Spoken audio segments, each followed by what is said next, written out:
Assalamualaikum warahmatullahi wabarakatuh. Hai semua, kali ini bertemu lagi dengan saya pada segmen Ayo Belajar. Tapi sebelum itu, jangan lupa klik subscribe dan nyalakan tombol lonceng untuk mendapatkan video-video yang menarik lainnya. Pada video kali ini saya akan membahas tentang pemecahan masalah ekonomi dari berbagai sistem ekonomi ya. Diawali dari sistem ekonomi tradisional. Jadi bagaimana sih sistem ekonomi tradisional itu memecahkan masalah ekonominya? Jadi dari sini sumber daya alam yang dimilikinya itu berasal dari alam ya tentunya, karena namanya aja sumber daya alam. Kemudian diproduksi sendiri, jadi dibuat sendiri, diolah sendiri, dan tujuannya adalah untuk dikonsumsi sendiri. Nah,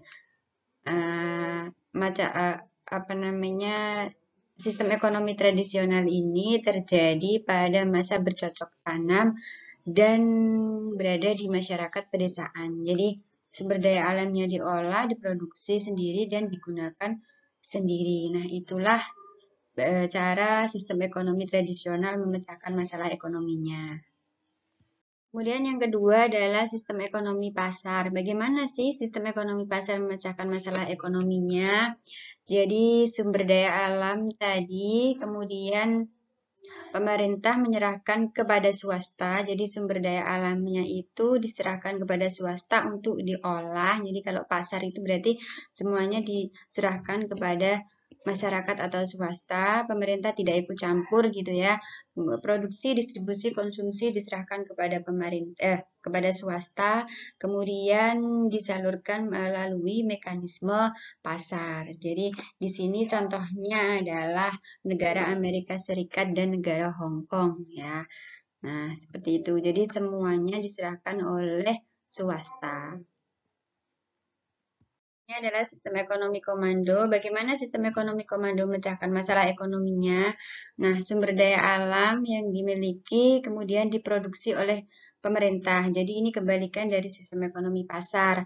Kalau tadi itu dikuasai atau diolah oleh swasta, kalau ekonomi komando ini semuanya produksi, distribusi, konsumsi dilakukan oleh pemerintah ya, diproduksi oleh pemerintah, kemudian didistribusikan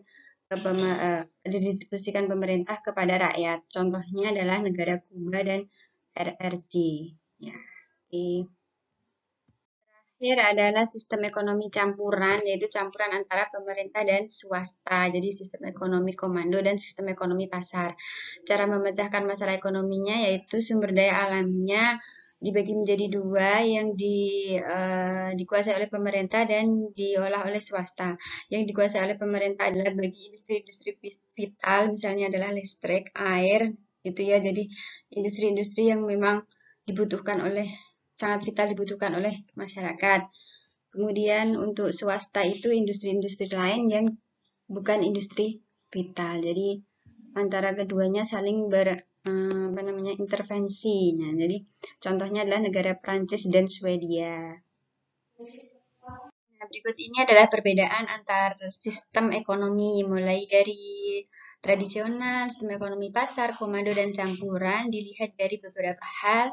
Dari kepemilikan sumber daya, kalau tradisional itu dimiliki secara individu, sistem ekonomi pasar dimiliki oleh swasta, kalau komando pemerintah, dan campuran pemerintah dan swasta. Dari segi harga, kalau tradisional belum ada perdagangan, jadi untuk dirinya sendiri, kalau pasar berdasarkan mekanisme pasar, komando pemerintah, sedangkan campuran pemerintah dan mekanisme pasar. Dari hal persaingan, tradisional tidak ada persaingan, pasarnya terbuka, kemudian kalau komando secara tertutup, karena pemerintah yang melaksanakan, kalau campuran terbuka dan bagi industri swasta saja. Kemudian dari segi kepemilikan individu, tradisional ada, kalau pasar tidak ada karena tidak ada campur tangan pemerintah. Ada ya, kalau pasar ada karena tidak ada campur tangan pemerintah, kalau komando tidak ada karena ditentukan oleh pemerintah, sedangkan campuran ada ya. untuk kepemilikan individu. Nah, itulah perbedaan antar sistem ekonomi. Baik, pada pertemuan kali ini cukup itu saja yang dapat disampaikan. Terima kasih. Wassalamualaikum warahmatullahi wabarakatuh.